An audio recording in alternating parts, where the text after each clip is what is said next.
Sanding. I don't imagine you enjoy it either, but I've got some tips and tricks that'll help you maybe be a little more effective and a little safer with sanding.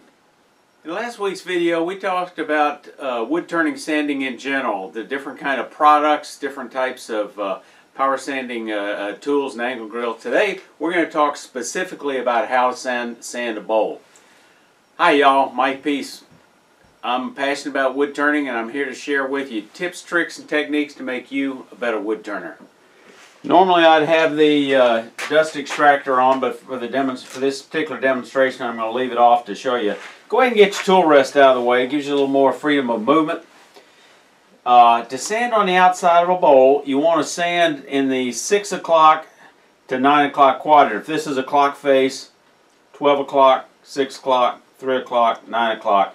Down in this area, spot the sanding with the lathe not turning for any bad spots. I don't really see any. I think I can just clean this up. Brace it on your hip like a wood turning tool. You got a little more control. Turn the speed down. I like to do it somewhere around 200. And you're going to do it on the bottom edge. The bowl is going towards you, so you want to have this going in the opposite direction.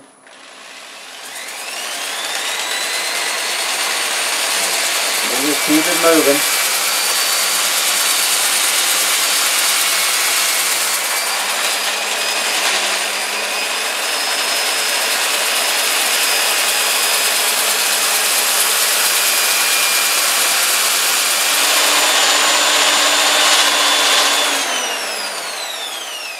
Keep the pressure fairly light and let the tool do the work, the sanding grit do the work. And between grits, blow it off with the compressed air is the best way to get all the dust and grit out of the pores before you go to the next grit. Between grits, especially if you're doing wet sanding, it helps to use a crepe rubber sanding belt stick to help remove the grit. Let me show you how quickly that works. You can see I've got a lot of crud buildup here from some wet sanding. So I'm just going to brace my hand here and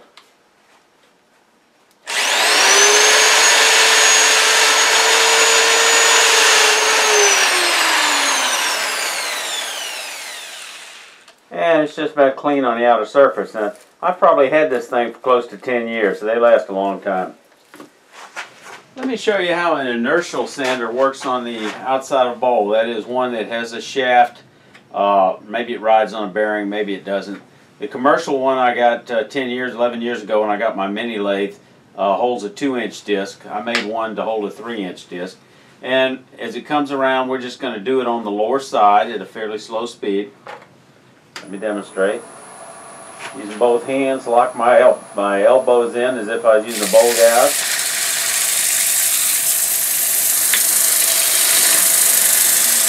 Keep it moving.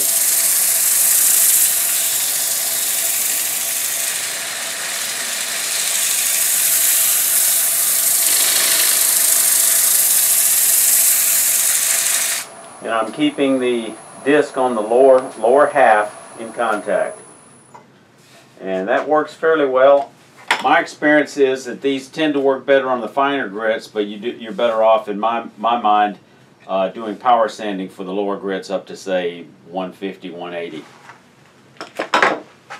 Okay, I'm sanding the inside of this bowl. People often ask, what size disc should I use, 2-inch or 3-inch? And I'd say use the largest that you can make a smooth transition curve. And that's because a 3-inch has twice the surface area as a 2-inch, so you're going to get more done with a 3-inch. Now look at this, and my biggest challenge, I've got a few tool marks right on the inside of the rim as I came in just a little bit, and I've got just a little bit of tool marks down here to transition. So I'm going to use 80 grit for just those areas right there, and I'm going to do that by just turning this slow by hand and just work on some of the most troublesome areas, primarily where it hits the end grain.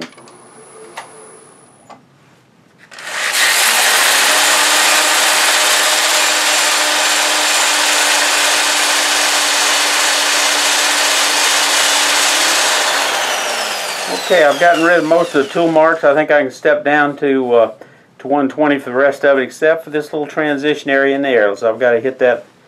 Now I'm going to tilt this a little bit, so I've got a really aggressive cut with the corner here.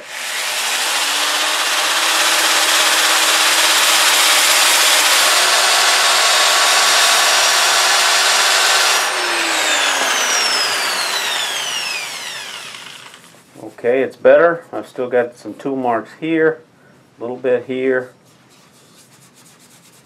We'll work on that a little bit more. If you do any hand sanding on the bowl, use two hands. One hand to hold the paper and the other one to help support it to reduce any strain on the tendon. And go fairly slow. Somewhere in the 6 to 9 o'clock position. So just support it with two hands like that. Before changing grits, it's a good idea if you get compressed air to come along and pull out all the grit and dust out of the pores. And that'll prevent you from getting a 120 grit stuck when you're turning with 180 and continuing that scratch. On using the inertial sander on the inside, I would want to opt probably for a smaller one in this size bowl. It's probably 11 or 12 inches, in order to make a smooth transition up the wall.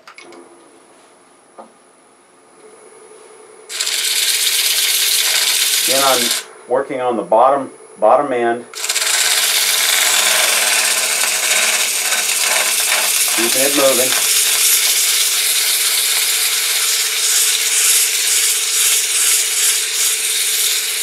And when you get to the bottom, barely moving, so it's not going to turn it much, so you're going to have to probably do some hand sanding in the bottom, or hold it a little flatter and come across.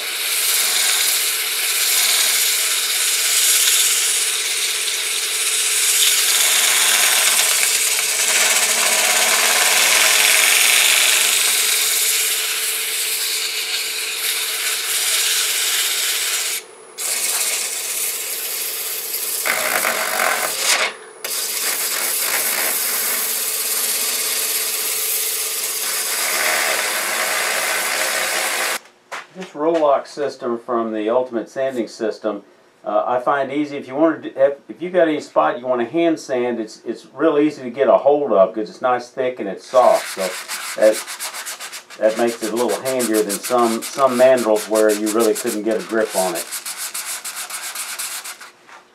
As you progress through once you get rid of the tool marks with the coarser grits, the 80, 100, 120. It should go faster and faster on the successive grips because you're only getting rid of the scratches done from the previous grit. You've already dealt with the tool mark, so I'm going from 180 to 240. I'm having to do this by hand because of this void. It just wants to snatch the paper. So.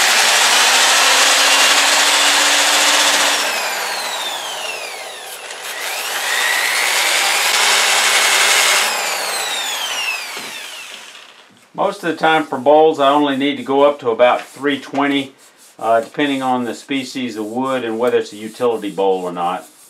I don't do much gallery work, so I don't feel the need to get up to 600 and make it so pretty that people won't use it. Before I get to the last grit, I like to put some type of to check for scratches by using, well, there's two techniques. Number one is a harsh raking light that may show up the scratches, and the other is they all show up with a little finish. Now in this case I'm just going to use a little bit of shellac because it dries fast and it does fairly well, and then I can sand it out, and it'll help seal up the pores. Makes my favorite finish, antique Minwax antique oil. It doesn't take as much finishing. You know, we did this little project on a finishing jar a few weeks ago. If you missed that, you might go back and catch that video. It makes it really easy for this type of process. So far, it's looking pretty good. I need to thin this shellac down a little bit. It's getting a little bit thick. Okay, I'm going to wipe that down a little bit with a piece of kitchen towel. couple of little kitchen towel strips. I'm looking for scratches, and generally I'm satisfied with the sanding done I've done on this. I'm going to go ahead and let that dry before I come back. Actually, I'm going to go back to the grit I just finished with the 240 before I go up to the 320. Generally, I can get a cleaner cut on the outside of a bowl, so I can typically start with a lower grit. For example, on this particular oak bowl, I started the outside with 120, but the inside, because it is harder to eliminate all tool marks with good gouge work, you know, I had to use an 80 grit. Time to replace this 120 grit. Keep in mind, when you tear off one of these things, you can fold it in half, and you can still use this for hand sanding for spindles, because most of the war area is on the outside. And I said earlier, treat your sandpaper like somebody else is paying for it, but it is expensive, and this is still a pretty good shape on the middle. Another trick I want to show you, let's say you've got a form where the rim is enclosed and you got a deep bit of a concave back here. One way you can power sand that is use a 3-inch pad, but use it on a 2-inch disc, and that gives you a lot of flexibility when you come in here into the corner. Instead of getting a sharp edge it's going to cut grooves, you've got a lot of flexibility. Actually, show it to you better on this bowl where you really have to try to get up. It certainly helps to do it in a random fashion by hand. It doesn't take a whole lot, but that just kind of gets rid of any type of concentric or scuff marks or anything. Just do it by hand. And then before you finish, feel for any sharp edges, anything that's got to be dealt with. I find if I wipe the surface down with oil, such as mineral oil, could be walnut oil. Mineral oil's fairly cheap, or it could be the oil I'm going to finish with, such as Minwax antique oil, which is a little more expensive. You wind up keeping all the fine dust down, and it works up a slurry that gets in the pores that just gives you a nice finish that works very well, especially for something like a functional like a salad bowl. And we're going to put a little mineral oil on the sanding disc as well. I hope you found this video useful for your bowl turning. If you got any, as usual, if you got any tips or techniques or any particular comments, please leave them in the comments below. I was using this roll-lock system from Woodturner's Wonders in the power sanding in this video. I'm going to do a review on this next week. Y'all come on back here.